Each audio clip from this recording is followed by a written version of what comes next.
Hi everyone! Welcome back to my channel. I'm Ria Jose and this is Diyosa Life TV. And today we're doing another unboxing. This time it's gonna be this smartphone. I believe it's my first time to unbox a Huawei smartphone. I've never owned a Huawei smartphone, I think. So if you want to know more about the Huawei Mate20, keep on watching.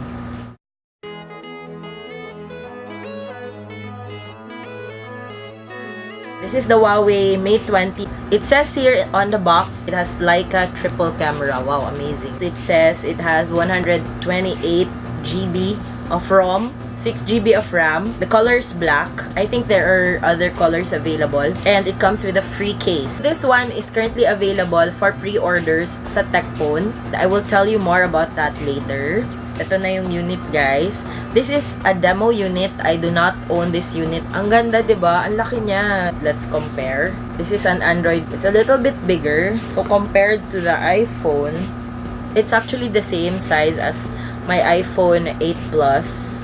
But I think it's slimmer. In terms of weight, almost the same lang. Considering that my iPhone has a case and a pop socket.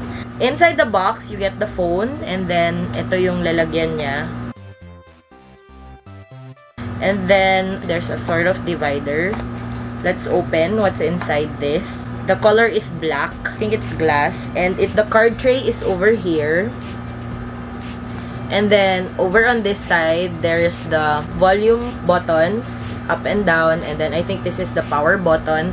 There are no buttons in front. Hanggang sa edge, almost, yung screen niya, guys. Walang SIM card naka-install. Because this is just an unboxing. Ito na yung triple camera. Can you see it? So, 1, 2, 3.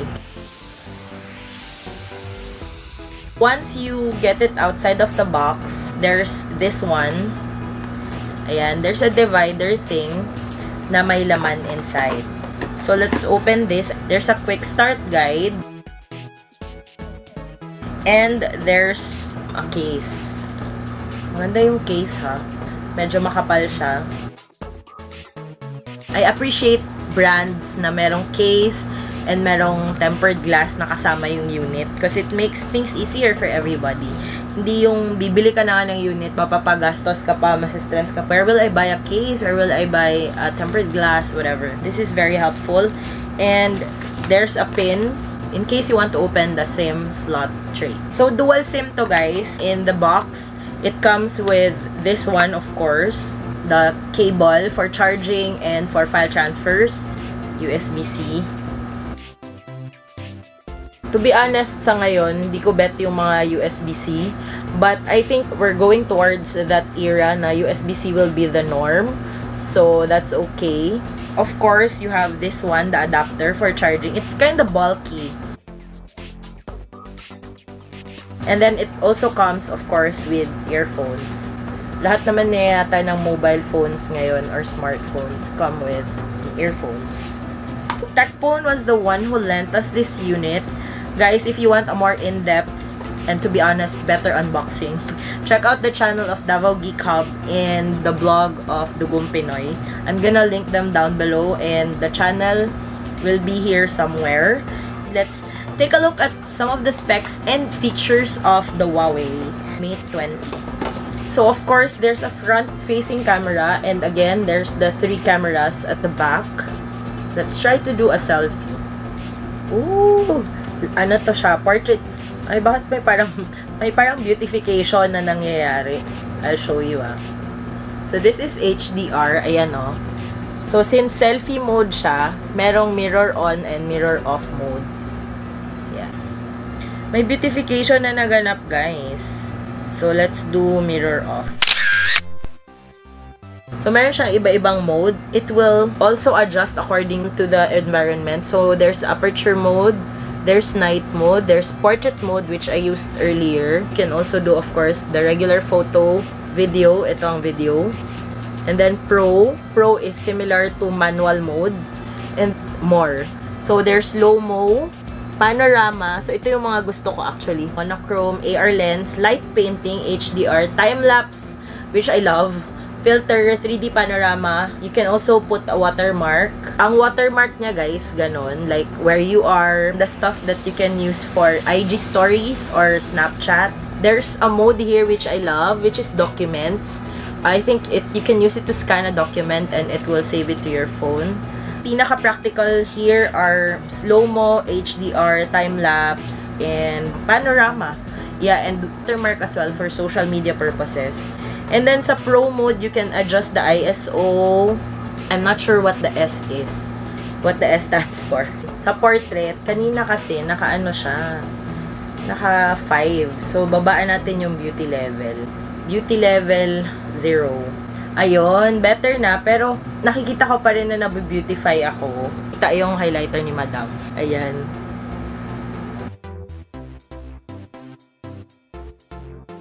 I have very mixed feelings about this. Kasi, bakit siya nabu-beautify kahit na naka-0 yung beautification? Ano ba?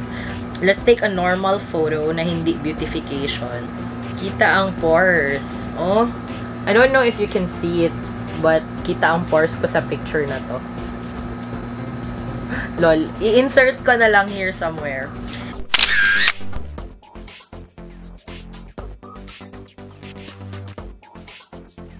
And then, what else pa ba can I do here? So, sa portrait, may iba-ibang modes. So, merong no lighting, merong photo booth lighting, merong pop. Yung beautification, guys, kasi pwede thinner face. So, ito yung thinner face. Tapos, try natin yung not thinner face. Level 0. So, i-compare natin, guys.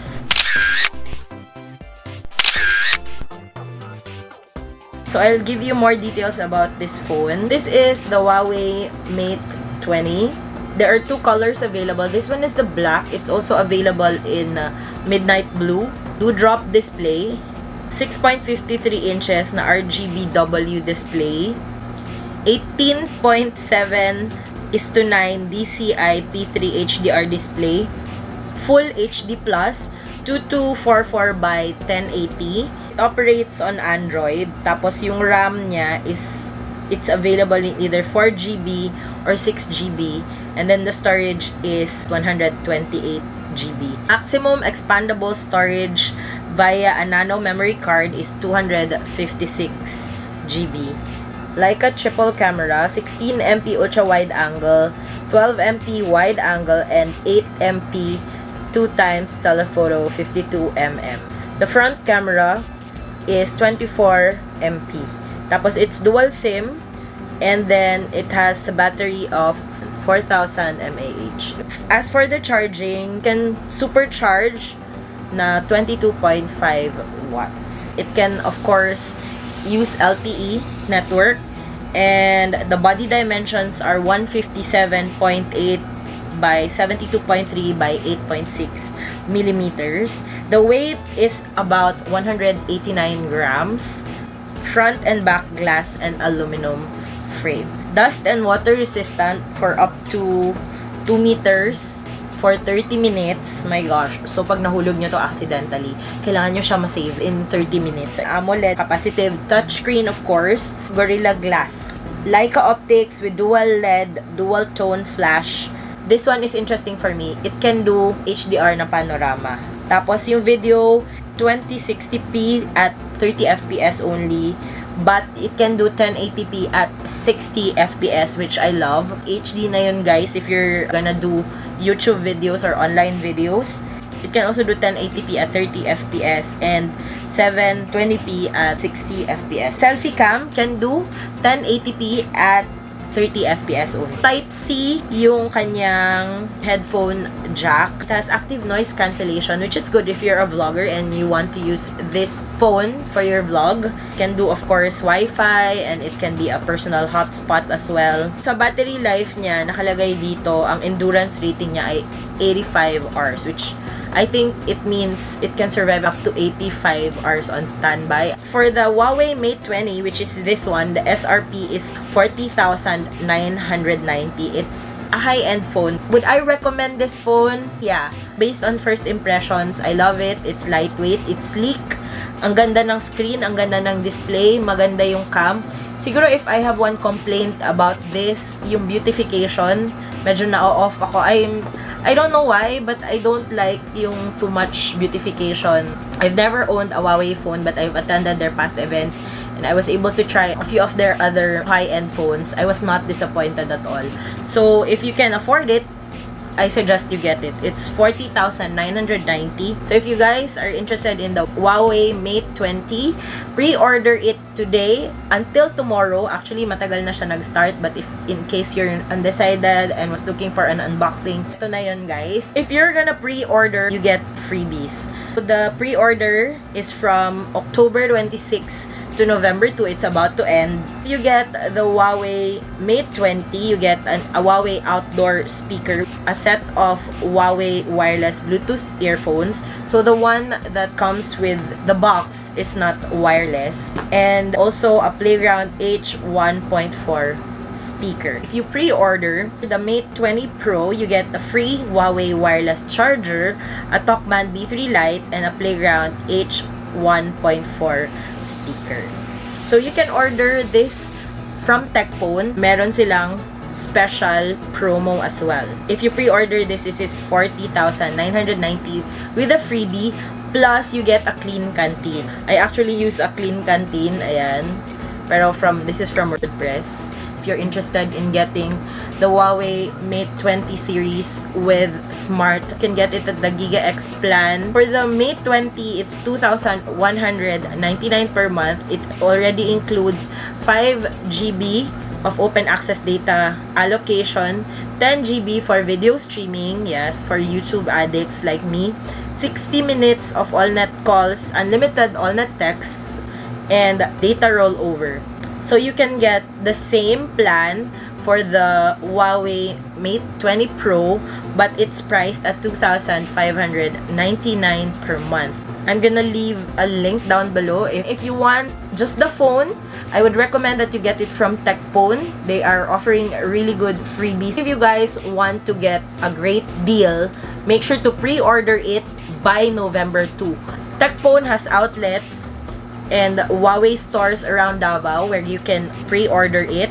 You can send them a message on Facebook. I'll give you the link down below. But you can also go to the Huawei mobile shops in the 3rd floor of Gaisano Mall of Davao or in the 3rd floor of SM Lanang Premier. So if you pre-order it from Tekpone, you get the Klean Kanteen as well as the other Huawei freebies. Guys, ang dami ko nang sinabi. I hope that I am able to help you make the right decision regarding the Huawei Mate20. First impressions, if I had the money, I will definitely buy this. And I would recommend it to you guys. For the price of 40,990, hindi ka na talaga lugi, especially with the freebies if you do pre-order it. And if you want a postpaid plan, I recommend the Smart Giga X plans. Again, all the details and the links will be down below. I'm gonna upload my unboxing of the Mate20 Pro really soon, I guess in a week or so. I'm gonna try to do more of unboxings. The next one will be a different brand. Syempre, di ko i-mention, diba? Ibang brand na naman. But yeah, I'm gonna do another unboxing soon aside from the Mate20 Pro. So watch out for that. Do leave a comment down below. And if you liked this unboxing video, please give me a thumbs up. Please subscribe to this channel and don't forget to hit on the notification bell button so you will be notified if I have new uploads, especially mga new unboxing. Again, I would like to acknowledge Tekpone. Thank you for lending us this unit, and shout out to Joseph and Robert who are also unboxing the Mate20 and the Mate20 Pro. I think si Robert nakapag-publish na sa blog niya, so I'll just put the link down below. Si Joseph naman yung channel niya, ilalagay ko dito. Thank you for watching. See you in my next vlog. Bye!